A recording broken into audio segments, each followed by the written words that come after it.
टप टप टप के पसीना बलम गरमी का महीना। टप टप टप के पसीना बेशरम गरमी का महीना। ससुरु जी मेरे लिए पंखा ले आए। ससुरु जी मेरे लिए पंखा ले आए। सासू की नीकी चाहिए बलम गरमी का महीना।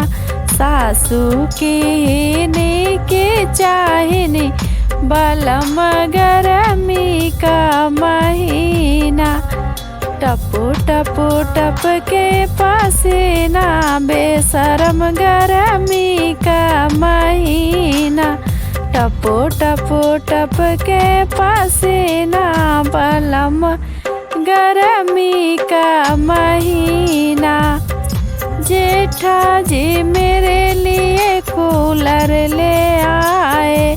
जेठा जी मेरे लिए कूलर ले आए। जेठनी दीनिया लगाई बलम गरमी का महीना। जेठनी दीनिया लगाई बेशरम गरमी का महीना। टप टप टप के पसीना बलम गरमी का महीना। टप टप टप के पसीना बेशरम गरमी का महीना।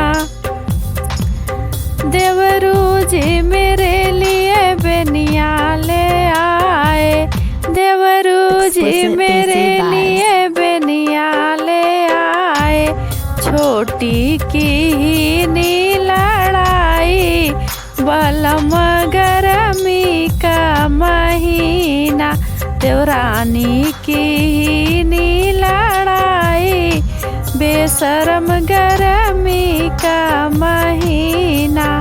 टप टप टप के पसीना बलम गरमी का महीना। टप टप टप के पसीना बेशरम गरमी का महीना।